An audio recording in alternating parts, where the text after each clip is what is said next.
Hello everyone. आज का question है, पेरिस शांति सम्मेलन में विल्सन की भूमिका का वर्णन कीजिए। अमेरिका के राष्ट्रपति विल्सन ने 11 नवंबर 1918 ईस्वी में जर्मनी तथा मित्र राष्ट्रों को संधि के लिए तैयार किया। विल्सन अपने प्रयास में सफल हुए और युद्ध विराम संधि पर दोनों ने हस्ताक्षर कर दिया। समस्त राष्ट्रों ने मिलकर पेरिस में शांति सम्मेलन का आयोजन किया। पेरिस का शांति सम्मेलन जर्मनी द्वारा महायुद्ध में फ्रांस की राजधानी पेरिस पर बार बार आक्रमण करने की योजना बनाई गई थी। युद्ध का संपूर्ण प्रभाव भी पेरिस पर ही पड़ा था। फिर भी युद्ध समाप्त हो जाने के पश्चात भी नवंबर 1918 में पेरिस को ही ऐसा स्थान चुना गया जहां पर विश्व के समस्त राष्ट्रों के प्रतिनिधि शांति के उपायों पर विचार विमर्श कर सकें। एक इतिहासकार के अनुसार शांति सम्मेलन के लिए निर्वाचित स्थान पेरिस उपयुक्त था। यह गुटबंदियों का केंद्र रहा था तथा पीड़ायुक्त संघर्ष के आदि से अंत तक के संयुक्तिकरण का मुख्य केंद्र रहा था। इसके अतिरिक्त कुछ निम्न कारण भी थे। युद्ध विराम संधि के लिए वार्ताएं पेरिस से ही की गई थी। सर्वोत्तम युद्ध परिषद के कार्यालय भी यहीं थे तथा पेरिस में ही पोलैंड, चेकोस्लोवाकिया तथा यूगोस्लाविया आदि की सरकारें भी थीं। इसके विपरीत कुछ विद्वानों के विचार में शांति सम्मेलन के लिए पेरिस का चुनाव एक गलत निर्णय था। केन्स के विचार में पेरिस एक दिवास्वप्न था और प्रत्येक व्यक्ति वहां आश्वस्त था। संपूर्ण वातावरण असंतोष, घृणा, प्रतिशोध, पागलपन और द्रोह की भावना से घनीभूत था। इस वातावरण में एक न्यायपूर्ण संधि को आशा करना व्यर्थ था। अतः वहां का वातावरण शांति संधियों के लिए अनुकूल नहीं था। प्रमुख प्रतिनिधि राष्ट्र पेरिस का शांति सम्मेलन प्रथम महायुद्ध की समाप्ति पर आयोजित किया गया था। इसकी बैठक 18 जनवरी 1919 ईस्वी को प्रारंभ हुई। इस परिषद का प्रमुख उद्देश्य इस पर विचार करना था कि प्रशस्त जर्मनी के साथ कैसा व्यवहार किया जाए और विश्व में शांति स्थापित करने के कौन कौन से संभव उपाय किए जाए। इस परिषद में 32 राष्ट्रों के 72 प्रतिनिधियों ने भाग लिया था।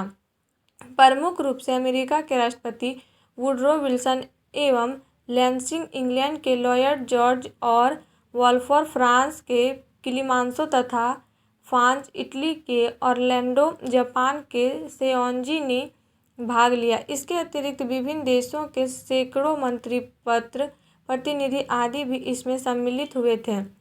पहला शांति सम्मेलन की जर्मन नीति। पेरिस के शांति सम्मेलन में मित्र राष्ट्रों के समक्ष केवल एक ही प्रश्न था कि प्रशस्त जर्मनी एवं उसके सहयोगियों से किस प्रकार अधिक से अधिक युद्ध की क्षतिपूर्ति को वसूल किया जाए और किस प्रकार उसके भग्नप्राय साम्राज्यों को मित्र राष्ट्रों में विभाजित किया जाए।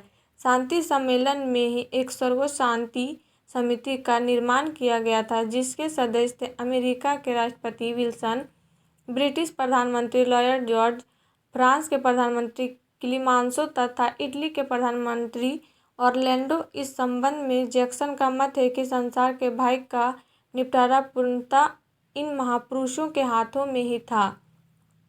पेरिस शांति सम्मेलन में विल्सन की भूमिका। अमेरिका के राष्ट्रपति विल्सन महायुद्ध के पश्चात सर्वाधिक लोकप्रिय नेता बन गया था।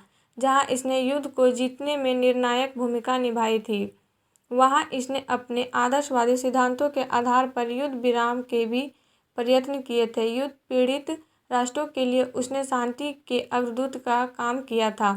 विल्सन इस युद्ध को युद्धांत युद्ध मानता था। उसके विचार में जर्मनी को हराकर लोकतंत्र की सुरक्षा अनिवार्य है।